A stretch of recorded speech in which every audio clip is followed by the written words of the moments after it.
नमस्कार, आप देख रहे हैं डीडी न्यूज। मैं हूं आपके साथ पराक्रम सिंह शेखावत। हमारे खास शो नेशन टू नेशन में आप सभी का स्वागत है, जहां सरहदों के पार की हर हलचल पर रहती है हमारी पैनी नजर। आज हम आपको सीधे जोड़ेंगे दुनिया की सबसे बड़ी सुर्खियों से। वो फैसले जो बदल रहे हैं वैश्विक समीकरण, और वो घटनाएं जिन्होंने पूरे हफ्ते अंतर्राष्ट्रीय मंच पर मचाई है हलचल। खबर सिर्फ हेडलाइन नहीं होगी, हर पहलू, हर रणनीति, हर असर, ग्राउंड जीरो के हालात, अंतर्राष्ट्रीय समुदाय की प्रतिक्रिया, वो भी तथ्यों के साथ, विश्लेषण के साथ और सबसे सटीक दृष्टिकोण के साथ। आइए सबसे पहले देखते हैं आज की टॉप 3 बड़ी अंतर्राष्ट्रीय खबरें नेशन टू नेशन में। आज सबसे पहले बात करेंगे अमेरिका की। अमेरिकी राष्ट्रपति डोनाल्ड ट्रंप ने ओमान को धमकी दी है। ट्रंप ने हॉर्मुज जलभूमध्य मध्य को फिर से खोलने के मुद्दे पर कहा कि यदि ओमान ने ईरान का साथ दिया तो हम उसे उड़ा देंगे। साथ ही अमेरिकी रक्षा मंत्री पीट हेग्सेट ने कहा कि अगर अमेरिका और ईरान के बीच कोई समझौता नहीं होता है तो अमेरिका फिर से ईरान पर हमले करने के लिए पूरी तरह से तैयार है। क्या है इस खबर के मायने, पूरे विश्लेषण के साथ इस खबर पर हमारी होगी नजर। इसके अलावा बात करेंगे नेतन्याहू के उस आदेश की जिसने गाजा की चिंता बढ़ा दी है। इजरायल के प्रधानमंत्री बेंजामिन नेतन्याहू ने गाजा पट्टी के 70% हिस्से पर सैन्य नियंत्रण लेने का आदेश दिया है। नेतन्याहू के इस आदेश का क्या कारण है और अब इसका क्या असर होगा, इसकी भी पूरी जानकारी आपको देंगे। साथ ही WHO ने एक बड़ा ऐलान किया है। कांगो लोकतांत्रिक गणराज्य में घातक प्रकोप शुरू होने के बाद से इबोला के पहले रोगी के ठीक होने की घोषणा WHO ने की है। इबोला वायरस ने दुनिया की चिंता बढ़ा दी है, क्योंकि इबोला के इस स्ट्रेन को ठीक करने का कोई वैक्सीन फिलहाल तैयार नहीं है। इस खबर पर भी होगी हमारी नजर। तो आइए शुरू करते हैं नेशन टू नेशन, और सबसे पहले बात ईरान और अमेरिका की। पश्चिम एशिया में अमेरिका और ईरान के बीच बढ़ी तनातनी कम होती दिख रही है। दोनों देशों के बीच तैयार किए गए प्रारंभिक समझौता मसौदे पर सहमति बनने के संकेत मिले हैं, और अब अंतिम फैसला अमेरिकी राष्ट्रपति डोनाल्ड ट्रंप और ईरान के शीर्ष नेतृत्व की मंजूरी पर टिका है। इससे पहले ट्रंप ने व्हाइट हाउस के सिचुएशन रूम में राष्ट्रीय सुरक्षा सलाहकारों के साथ बैठक कर मसौदे पर अंतिम निर्णय लेने की बात कही। ट्रंप ने ट्रुथ सोशल पर अपने संदेश में लिखा, हॉर्मुज को बिना किसी बाधा के उसकी आवाजाही को तुरंत खोला जाना चाहिए। ट्रंप ने दावा किया कि अमेरिकी नौसेना ने कई समुद्री बारूदी सुरंगों को निष्क्रिय किया है और अब अमेरिकी नौसैनिक नाकाबंदी हटाई जा रही है। साथ ही ईरान को अल्टीमेटम भी दिया है कि वो कभी परमाणु हथियार नहीं बनाएगा। फिलहाल ईरान ने परमाणु मुद्दे पर किसी तरह के समझौते से इनकार कर दिया है। तो अब यह समझना होगा कि यह समझौता आखिर किस दिशा में आगे बढ़ता है। राष्ट्रपति डोनाल्ड ट्रंप ने दावा किया कि ईरान मुश्किल दौर से गुजर रहा है और इस बात पर जोर दिया कि नवंबर में होने वाले मध्यावधि चुनाव उन्हें लगभग 3 महीने से चल रहे इस संघर्ष को समाप्त करने के लिए जल्दबाजी में समझौता करने के लिए मजबूर नहीं करेंगे, जिसने वैश्विक अर्थव्यवस्था में चिंता पैदा कर दी है। कैबिनेट बैठक की शुरुआत में बोलते हुए ट्रंप ने विश्वास व्यक्त किया कि समझौता जल्द होने वाला है। सप्ताह के अंत में उन्होंने ये भी घोषणा की कि उनके प्रशासन और तेहरान ने काफी हद तक एक समझौते पर बातचीत कर ली है। हालांकि बातचीत अभी भी जारी है। राष्ट्रपति एक ऐसे समझौते की तलाश में है जिससे हॉर्मुज जलभूमध्य मध्य फिर से खुल जाए और उन्हें ये विश्वसनीय तर्क एक तरीके से वो मिल सके कि ईरान की परमाणु क्षमता इतनी कम हो गई है कि वो जीत की घोषणा कर सके, जिससे उस संघर्ष का अंत हो सके जो रिपब्लिकन के लिए राजनीतिक रूप से अलोकप्रिय रहा है। लेकिन मौजूदा स्थिति को देखते हुए ट्रंप को इस बात का भी खतरा है कि उनके चुने हुए युद्ध का अंत असंतोषजनक हो सकता है। उभरते समझौते से कई मुद्दे टल गए हैं जिनका समाधान बाद में होना है। इससे रिपब्लिकन राष्ट्रपति को कड़ी आलोचना का सामना करना पड़ रहा है। We made the largest ever investment in U.S. military, $1 trillion, and we're asking actually for $1.5 trillion for the coming year. And we have the strongest military anywhere in the world, as you know. You saw what we did with Venezuela. That worked out very quickly, and we're doing really equally as well with, but again, people don't want to write about it, with Iran. Iran is very much intent. They want very much to make a deal. So far, they haven't gotten there. We're not satisfied with it, but we will be. We will be either that or we'll have to just finish the job But their Navy is gone, as I've said 1,000 times. Their Navy is gone. Their Air Force is gone. Everything's gone, and they're negotiating on fumes. But we'll see what happens. Maybe we have to go back and finish it. Maybe we don't. इसके साथ ही अमेरिकी राष्ट्रपति Donald Trump ने Oman को भी धमकी दी है। उन्होंने कहा है कि हॉर्मुज जलडमरू मध्य को फिर से खोलने के मुद्दे पर यदि ओमान ने ईरान का साथ दिया तो हम उसे उड़ा देंगे। It's going to be open to everybody. It's international waters. Nobody's going to control it. We're going to watch over it. We'll watch over it, but nobody's going to control it. That's part of the negotiation that we have. They would like to control it. Nobody's going to control it. It's international waters, and Oman will behave just like everybody else, so we'll have to blow them up. They understand that. तो ये समझ में आ रहा है कि America और Iran के बीच परमाणु समझौतों को लेकर तनाव जो है वो फिर से बढ़ता हुआ नजर आ रहा है। युद्ध विराम और हॉर्मुज को लेकर जहां एक और बातचीत और संभावित समझौते की चर्चा हो रही है, तो वहीं दूसरी ओर अमेरिकी रक्षा मंत्री पीट हेग्सेट ने सिंगापुर में ईरान को एक बार फिर से अल्टीमेटम दे दिया है। शंग्रीला डायलॉग के दौरान हेग्सेट ने कहा कि अगर अमेरिका और ईरान के बीच कोई समझौता नहीं होता है तो अमेरिका फिर से ईरान पर हमला करने के लिए पूरी तरह से तैयार है। साथ ही उन्होंने कहा कि अमेरिका के पास हमले के लिए पर्याप्त संसाधन और क्षमता मौजूद है, जबकि ईरान के पास पर्याप्त संसाधन खत्म हो चुके हैं। अब आपको सुनवाते हैं अमेरिकी रक्षा मंत्री पीट हेग्सेट की प्रतिक्रिया।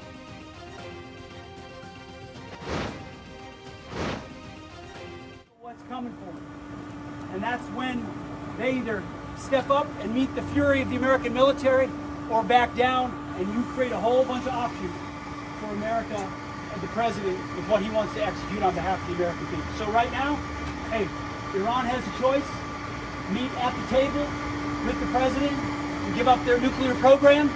And as the president said, I'm lost on time, 2 days ago now, in the cabinet meeting, I'm sitting right next to him. He looks in the camera.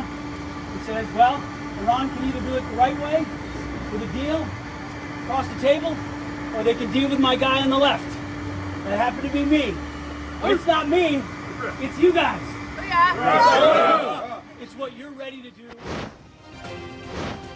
तो एक तरीके से यहां पर अमेरिका साफ ये बोलता हुआ नजर आ रहा है कि या तो वो समझौता करें या फिर इससे पीछे हटें, क्योंकि अमेरिका यहां पर पूरी तरीके से दबाव बनाता हुआ नजर आ रहा है। और अब आपको बताते हैं कि ये समझौता है क्या। इस समझौते की जो बड़ी शर्तें हैं उसमें उसे यदि समझने की कोशिश करें तो अमेरिका ईरान जो समझौता है उसमें ईरान हॉर्मुज जलडमरू मध्य पर कोई शुल्क नहीं लगाएगा, ये सबसे पहली शर्त रखी गई है। 30 दिनों में इस मार्ग से सभी बारूदी सुरंगें हटानी होंगी। साथ ही समझौते में यह भी कहा गया है कि अमेरिका ईरानी बंदरगाहों पर नौसैनिक नाकेबंदी हटाएगा। इसके साथ ही अमेरिका प्रतिबंधों में ढील देगा और ईरान को तेल बेचने में इसके माध्यम से आसानी होगी। साथ ही वैश्विक तेल की कीमतों में भी गिरावट आने की संभावना है। साथ ही आपको बता दें कि इस पूरे समझौते में एक तरीके से यूरेनियम संवर्धन पर अभी फिलहाल डील अटकी हुई है। ईरान के उच्च संवर्धित यूरेनियम पर विशेष ध्यान इस पूरे समझौते में दिया गया है। ईरान ने छोड़ने की प्रतिबद्धता नहीं जताई है और इसी पर मसला जो है वो अटका हुआ है। इसके साथ साथ चीन या फिर रूस की दखलंदाजी को एक तरीके से यहां पर नकारने की बात कही जा रही है। उनका सीधे तौर पर यह कहना है कि चीन और रूस की मध्यस्थता का जो प्रस्ताव है उस पर अमेरिका तैयार नहीं है। मतलब रूस और चीन की भागीदारी पर यहां पर अमेरिका फिलहाल तैयार होता हुआ नजर नहीं आ रहा है। तो ऐसे में यह समझना होगा कि यह समझौता आखिर किस तरीके से आगे बढ़ेगा। इसी के साथ नेशन टू नेशन में रुक रहे हैं एक छोटे से ब्रेक के लिए, आप बने रहिए हमारे साथ।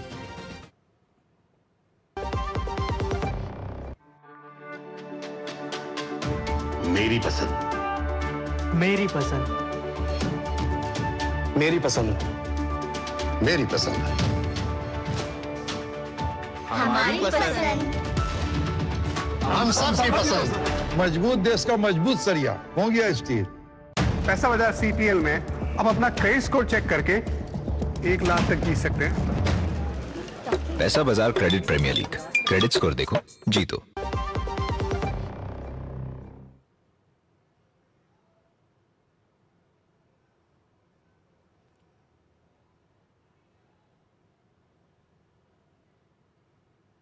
इसराइल के प्रधानमंत्री बेंजामिन नेतन्याहू ने गाजा पट्टी के 70% हिस्से पर सैन्य नियंत्रण बढ़ाने का आदेश दिया है।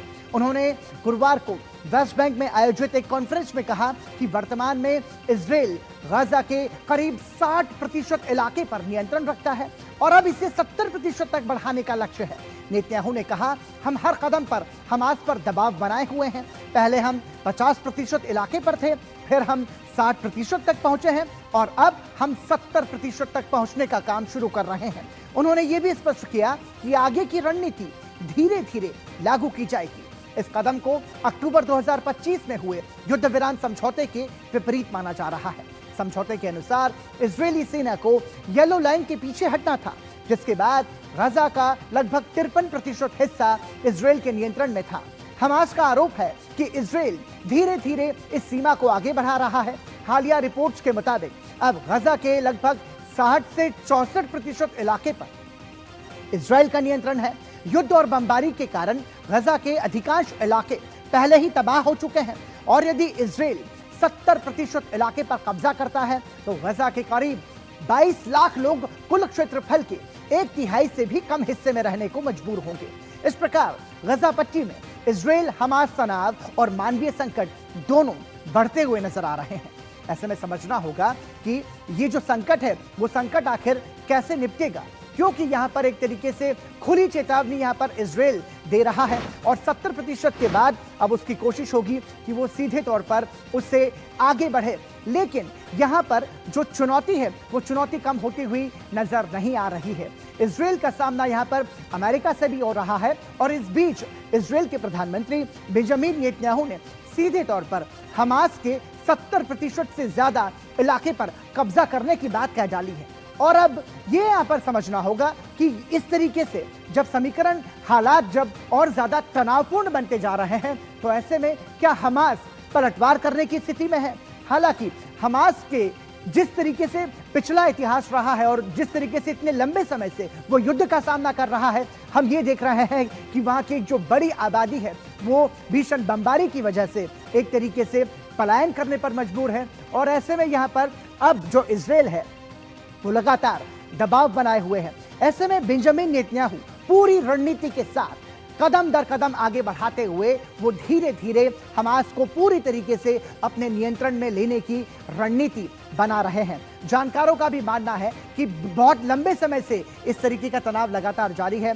ऐसे में ये जो तनाव है वो अब आगे किस तरीके से बढ़ेगा ये यहाँ पर समझने वाली बात है। तो नेतन्याहू एक तरीके से आक्रामक रुख यहाँ पर अपनाए हुए हैं। गाजा में 60 से बढ़ाकर 70% के नियंत्रण की वो बात कर रहे हैं। मतलब शुरुआत देखिए, शुरुआत होती है 30% से, 30% के बाद वो 40% जो हमास का क्षेत्र है वो अपने नियंत्रण में लेते हैं। उसके बाद 50% हमास के इलाके को वो अपने कब्जे में कर लेते हैं और 50 के बाद 60 से 70% तक वो अब अपने कब्जे में ले चुके हैं। हालांकि ये भी बयान आते रहे हैं कि इजरायल एक तरीके से हमास को 100% अपने कब्जे में लेना चाहता है। लेकिन इन सब के बीच में यहां पर इजरायल के सामने भी चुनौती कम नहीं है, क्योंकि एक तरफ इजरायल लगातार यहां पर युद्ध में उलझा हुआ है। ऐसे में इजरायल हमास का ये जो संघर्ष है इसका समाधान आखिर क्या निकलेगा, इसका समाधान कब निकलेगा, ये समझना जरूरी है।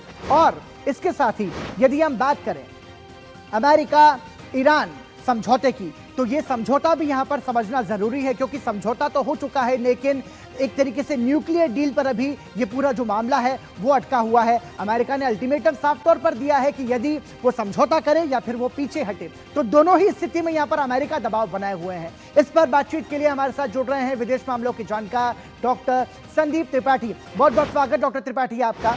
और सीधा सवाल डॉक्टर त्रिपाठी यही है यहाँ पर कि अभी पसुपेश की स्थिति बनी हुई है।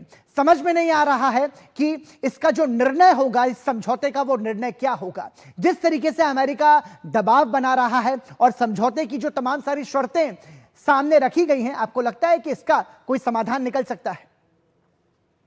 देखिए 28 फरवरी की जो बात थी, अब देखिए कि जो ओमान पर जो टेबल पर 28 फरवरी की बात हो रही थी, आज से 92 दिन 92 डेज के बाद वही स्थिति है जी। एक कह सकते हैं कि इस पूरे वॉर में कुछ बदला नहीं। यदि बदला है तो जियोपॉलिटिक्स चेंज हुई है, ईरान की ताकत बढ़ी है, और पूरी दुनिया परेशान हुई है स्टेट ऑफ हार्मोज को लेकर के। यदि कुछ बदला है तो स्टेट ऑफ हार्मोज एक बाई प्रोडक्ट होकर के निकला है, जिससे सप्लाई चेन डिस्ट्रप्शन हुआ है। मुझे लगता है जो सेंट्रल इशू है इस वॉर का वो है न्यूक्लियर प्रोग्राम।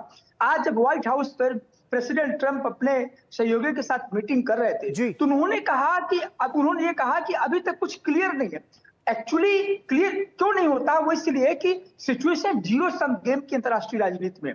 ईरान कहता है कि न्यूक्लियर प्रोग्राम हम छोड़ेंगे नहीं क्योंकि हमारा सिविलियन यूज के लिए। उधर अमेरिका कहता है कि कोई भी डील का विदाउट न्यूक्लियर प्रोग्राम उसका कोई हिस्सा नहीं हो सकता, कोई डील नहीं हो सकती है विदाउट न्यूक्लियर प्रोग्राम। तो मुझे लगता है ये जो जीरो सम गेम की पोजीशन है इस पूरे डील की, ये अपने आप में दोनों को आमने सामने रखती है। और इसीलिए जो आप कह रहे हैं कि कितने भी मीटिंग क्यों न हो जाए, आज मॉर्निंग के स्टेटमेंट देखे पीट हेग्सेथ की, वहां के डिफेंस सेक्रेटरी की, वो काफी आक्रामक स्टेटमेंट है उनके। बिल्कुल जी, उन्होंने खुल के कहा कि हम ऐसे कोई नतीजे पर नहीं जाएंगे जहां पर हमें झुकना पड़े। वहीं पर जो टॉप नेगोशिएटर है गालिबाफ ने कहा कि हम वर्ड पर विश्वास नहीं करते, हम एक्शन पर विश्वास करते हैं। तो आज दोनों जो स्टेक होल्डर्स वॉर में उसमें बहुत बड़ी खाई है एक संदेह की। वो इसलिए है क्योंकि दोनों नहीं चाहते हैं कि इसका हल निकले। एक चाहता है कि न्यूक्लियर प्रोग्राम खत्म हो, दूसरा चाहता है कि ये हमारी यूएसपी, हमारे डीएनए, हम इसको नहीं खत्म होने। मुझे लगता है कि आने वाले दिनों में यही डिलेमा बने रहेगा, क्योंकि जब तक दोनों पक्ष में कोई ना कोई पक्ष झुकने को तैयार नहीं है तब तक जियोपॉलिटिकल सिचुएशन, मुझे नहीं लगता कि कोई इसका समाधान अभी निकट भविष्य में दिख रहा है। देखिए डॉक्टर त्रिपाठी, यदि न्यूक्लियर डील पर ईरान झुकेगा नहीं और अमेरिका उसके बिना आगे बढ़ेगा नहीं, तो फिर डोनाल्ड ट्रंप के उन तमाम सारे बयान जो कि बीते लंबे समय से वो ये बोल रहे हैं कि ईरान के पास कुछ बचा नहीं है, समझौता करने के अलावा ईरान के पास कोई विकल्प नहीं है, ऐसे में इसका ये एक टेबल पर बैठ करके समझौता अभी तक नहीं हो पाया है। तो इन तमाम सारे बयानों का और अमेरिका का एक तरीके से जो अपर हैंड है, तो फिर तो ये कह सकते हैं कि इंतजार अभी और लंबा होगा और स्थिति ऐसी ही बनी रहेगी। देखिए, इस 40 दिनों के वॉर के बाद जो सीजफायर हुआ, एक्चुअली इस पूरे वॉर में ईरान ने साबित किया कि अमेरिका की जो स्थिति जो पहले थी वो अब नहीं रह गई। तो धमकी जैसे शब्द अंतर्राष्ट्रीय राजनीति में, कोयर्शन जैसे शब्द अब गायब हो गए हैं, स्पेशली ईरान के संदर्भ में, क्योंकि ईरान ने साबित कर दिया है कि मिलिट्री अग्रेशन में वो पीछे नहीं, भले ही वो नष्ट हो चुका, उसकी लीडरशिप नष्ट हो चुकी है। तो अब ट्रंप की वो पोजीशन नहीं है जो पोजीशन फरवरी में हुआ करती थी जब वेनेजुएला को जीत करके वो आए थे। तो मुझे लगता है यहाँ पर जो राइवलरी है वो अभी बराबर की स्थिति है। हाँ, ईरान, अब दुनिया जानती है ईरान में ताकत नहीं है, लेकिन जिस प्रकार से बैकअप चाइना देता है, रशिया देता है ईरान को, उस बैकअप प्लान के थ्रू आज भी वो रिटेलिएशन के लिए तैयार है। उनके स्टेटमेंट देखिए, गालिबाफ का स्टेटमेंट देखिए। तो आप ये कह सकते हैं कि, इसलिए मैं कहता हूं कि या तो दोनों डिप्लोमेसी के टेबल पर आए, दोनों सीरियस इस मुद्दे को ले, क्योंकि ये मुद्दा ईरान का और अमेरिका का नहीं, ये मुद्दा पूरे विश्व का है, स्पेशली एनर्जी सिक्योरिटी को लेकर के। जैसे हम भारत की बात बता दें, हमारा पूरा प्रयास ये रहता है कि ये जो स्टेट ऑफ हार्मुज है, जिस प्रकार से ईरान ने इसको वेपनाइज किया है, ये सही नहीं है, क्योंकि दोनों पक्ष इंटरनेशनल लॉ को नहीं मानते हैं। ना तो ईरान मानता है, ईरान कहता है ये जो यूएन कन्वेंशन है, सी ऑफ द लॉ है, ईरान उसको नहीं मानता है। और डोनाल्ड ट्रंप कई बार कर चुके कि यूएन की किसी बॉडी पर मेरा भरोसा नहीं है। तो ये एनार्किकल सिचुएशन है। इस सिचुएशन पर दुनिया की ताकतों को आगे आना होगा और एटलीस्ट टेबल पर आकर के बात करनी होगी, और अमेरिका को सोचना होगा कि कौन टेबल पर आएगा। पाकिस्तान जैसे राष्ट्र यदि पीस नेगोशिएटर बनेंगे तो हाल यही होगा। मुझे लगता है कि सीरियस होना पड़ेगा, अमेरिका को भी सीरियस होना पड़ेगा, ईरान को सोचना होगा कि हार्मुज को ब्लॉकेड करके आप दुनिया की सप्लाई चेन को डिस्टर्ब नहीं कर सकते हैं। आपका ये न्यूक्लियर प्रोग्राम है, ये आपका बायलैटरल इशू है, लेकिन दुनिया को आपके वॉर से दुनिया नहीं सह सकती है, ईरान को भी समझना पड़ेगा। बिल्कुल, समझौते की जो स्थिति है उसने पाकिस्तान को तो पूरी तरीके से एक्सपोज कर ही दिया है, लेकिन इसके साथ साथ ये आपने बहुत महत्वपूर्ण बात कही डॉक्टर त्रिपाठी कि ये जो मसला है अब अमेरिका और ईरान के बीच का नहीं है, क्योंकि मिडिल ईस्ट का ये जो संकट है इससे पूरा विश्व प्रभावित है। ऐसे में बहुत जरूरी है कि इसका समाधान निकले, जिससे कि कच्चे तेल की कीमतें और जो ऊर्जा संकट इसकी वजह से पैदा हुआ है वो उसने बहुत ज्यादा नुकसान पहुंचाया है। इसलिए जितना संभव हो सके, जितना जल्द हो सके, इसका समाधान निकलना जरूरी है। बहुत बहुत धन्यवाद डॉक्टर त्रिपाठी इस चर्चा में हमारे साथ जुड़ने के लिए। उम्मीद सभी की यही है कि जल्द से जल्द इसका समाधान हो। और आइए रुक करते हैं अगली खबर का, और अब बात WHO की। विश्व स्वास्थ्य संगठन ने एक बड़ा ऐलान किया है। कांगो लोकतांत्रिक गणराज्य में घातक प्रकोप शुरू होने के बाद से इबोला के पहले रोगी के ठीक होने की घोषणा जो है वो कर दी गई है। और आपको बता दें कि जेनेवा में WHO की तकनीकी अधिकारी अनाइस लिगैन ने वायरल होमोरेजिक बुखार से और अधिक लोगों के ठीक होने की उम्मीद जताई है। वहीं WHO के महानिदेशक टेड्रोस घेब्रेयेसस ने अंतर्राष्ट्रीय समुदाय से अधिक समर्थन की अपील की है ताकि फैल रहे बंडीबुगियो स्ट्रेन के इबोला प्रकोप को नियंत्रित किया जा सके। डेमोक्रेटिक रिपब्लिक ऑफ कांगो और उसके पड़ोसी देशों में स्वास्थ्य अधिकारियों ने इस दुर्लभ स्ट्रेन के फैलाव को रोकने के लिए कड़ी मेहनत शुरू कर दी है। इस स्ट्रेन के लिए कोई वैक्सीन या उपचार फिलहाल उपलब्ध नहीं है और यही वजह है कि जो चिंता है वो चिंता एक तरीके से बढ़ी हुई है। WHO ने इसे अंतर्राष्ट्रीय सार्वजनिक स्वास्थ्य आपात स्थिति घोषित कर दिया है। विश्व स्वास्थ्य संगठन ने कहा कि कांगो गणराज्य में इबोला के 906 संदिग्ध मामले सामने आए हैं। इनमें 223 लोगों की मौत हुई है जिसकी जांच की जा रही है। कांगो में इबोला के बंडीबुगियो स्ट्रेन का संक्रमण जारी है। युगांडा में भी इसके मामले सामने आ रहे हैं। विश्व स्वास्थ्य संगठन के अनुसार कांगो में इबोला के 125 मामलों की पुष्टि हुई है। युगांडा में भी इबोला के 7 मामलों की पुष्टि हुई है। हालांकि सामुदायिक संक्रमण की कोई खबर नहीं है। ऐसे में इबोला पर एक तरीके से हाई अलर्ट है और WHO ने ये घोषित किया है हाई अलर्ट। विश्व स्वास्थ्य संगठन ने इसे आपातकाल की स्थिति एक तरीके से बताया है। GR कांगो में क्योंकि कोहराम मचा हुआ है, 1196 संदिग्ध मामले फिलहाल दर्ज किए जा चुके हैं और अब तक 250 से अधिक लोगों की मौत इस संक्रमण की वजह से हो चुकी है। इटूरी प्रांत की बात करें तो महामारी का सबसे बड़ा केंद्र इटूरी प्रांत बताया जा रहा है। उत्तर और दक्षिण कीबू में वायरस का तेजी से प्रसार हो रहा है और युगांडा में भी ये जो इबोला का स्ट्रेन है ये दस्तक दे चुका है। जर्मनी में DRC से लाए गए व्यक्ति का टेस्ट जो है वो पॉजिटिव आया। केन्या और अन्य देशों में भी इसको लेकर के अलर्ट जारी किया गया है। प्रभावित प्रांतों में भुखमरी का भी खतरा है। गोमा और बुकावू में व्यापार बुरी तरह से प्रभावित हुआ है इसकी वजह से, जबकि 23% तक जो महंगाई है वो भी बढ़ गई है। व्यापार ठप होने से संकट जो है वो लगातार बना हुआ है और WHO की यहाँ पर अपील ये है कि युद्धरत पक्षों से युद्ध विराम की मांग यहाँ पर विश्व स्वास्थ्य संगठन ने की है, क्योंकि ये जो स्थिति है ये चिंता लगातार बढ़ा रही है।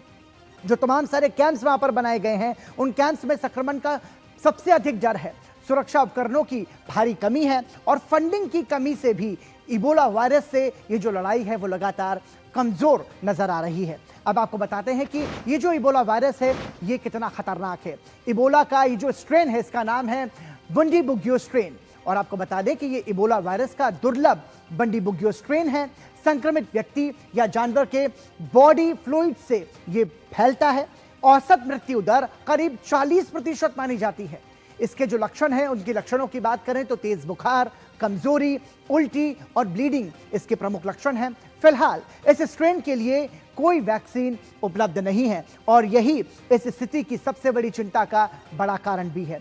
WHO जो है वो कह रहा है कि संभावित वैक्सीन विकल्पों पर काम लगातार जारी है। वैक्सीन विकसित होने में 3 से 9 महीने का समय लग सकता है। ऐसे में सबसे बड़ी चुनौती यही है कि इसे किसी भी तरीके से रोका जाए। संक्रमण की चेन पहचानने और रोकने पर WHO का फिलहाल फोकस है।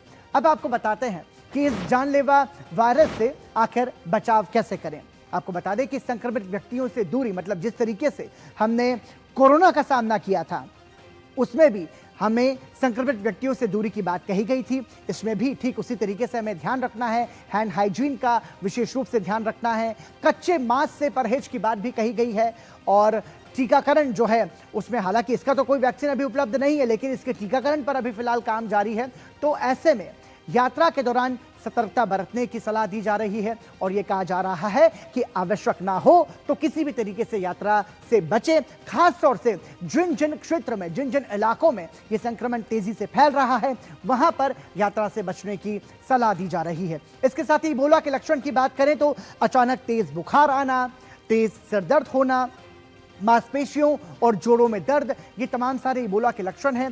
साथ ही शरीर में अत्यधिक कमजोरी का महसूस होना और थकान महसूस होना, ये भी इबोला का प्रमुख लक्षण है। और साथ ही गले में खराश या दर्द, उल्टी और दस्त, पेट में तेज दर्द, त्वचा पर लाल चकत्ते, आंतरिक और बाहरी रक्तस्राव, लीवर और किडनी का फेल होना, ये तमाम सारे इबोला के बुंडीबुग्यो स्ट्रेन के लक्षण हैं। इसलिए सावधानी और सतर्कता बरतना जरूरी है और उसी से हम इसका सामना कर सकते हैं, ठीक जिस तरीके से हमने कोरोना का सामना किया था।